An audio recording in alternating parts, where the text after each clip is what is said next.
adik-adik sekalian, apa kabar kalian? Mudah-mudahan selalu sehat, selalu bersemangat, sungguh-sungguh, totalitas dalam mengikuti semua proses perkuliahan yang ada, karena hanya dengan kesungguh-sungguhan, insya Allah ikhtiar yang kalian lakukan akan diberikan kemudahan, diberikan keberkahan, sehingga apa yang kalian cita-citakan bisa terwujud. Adik-adik sekalian, perkenalkan, nama Bapak Agung Setia, Magister Pendidikan. Insya Allah selama 6 bulan ke depan, khususnya pada semester ini, kita akan bersama-sama berdiskusi, berdialog, sharing kaitan dengan materi-materi pembahasan-pembahasan yang ada pada mata kuliah manajemen peserta didik pada prodi manajemen pendidikan Islam ini. Baiklah adik-adik sekalian, supaya kegiatan perkuliahan kita pada hari ini mendapatkan keberkahan dari Allah, kita awali perkuliahan kita pada hari ini dengan membaca basmalah. Bismillahirrahmanirrahim.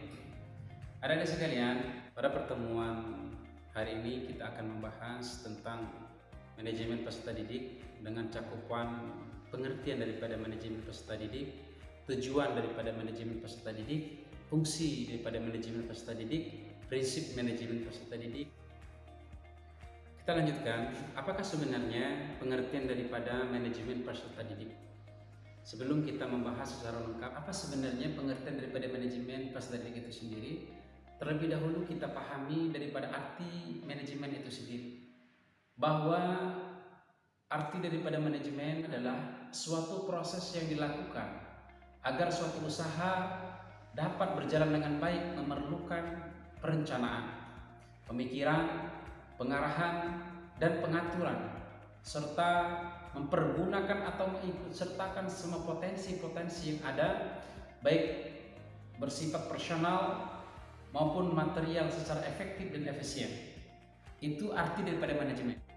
Kemudian pengertian dari peserta didik itu adalah orang yang mendapatkan pelayanan pendidikan sesuai dengan bakat, minat, kemampuannya, agar tumbuh berkembang dengan baik serta mempunyai kepuasan dalam menerima pelajaran yang diberikan oleh pendidiknya. Sedangkan pengertian daripada manajemen peserta didik atau dengan istilah Fulfill Functional Administration adalah layanan yang memusatkan perhatian pada pengaturan, pengawasan, dan layanan siswa di kelas maupun di luar kelas. Manajemen peserta didik juga dapat diartikan sebagai usaha pengaturan terhadap peserta didik, mulai dari peserta didik tersebut masuk sekolah sampai dengan mereka lulus sekolah.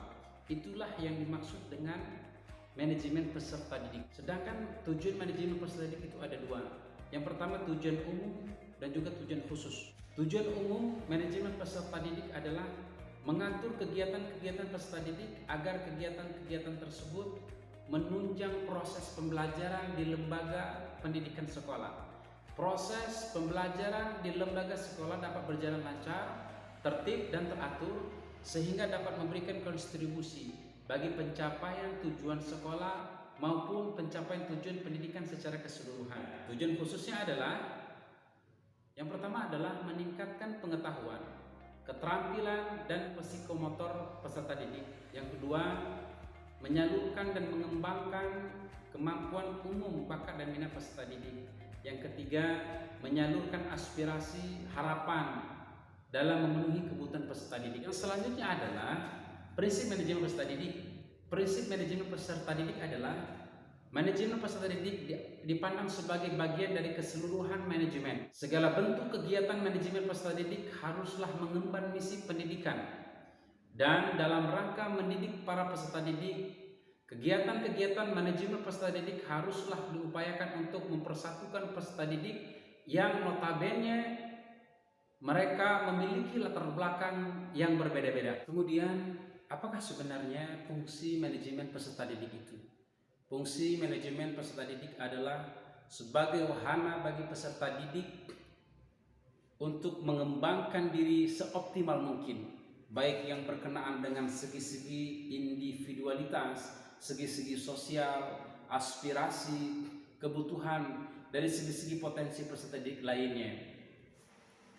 Baiklah, demikian yang dapat saya sampaikan untuk pembahasan kita pada hari ini.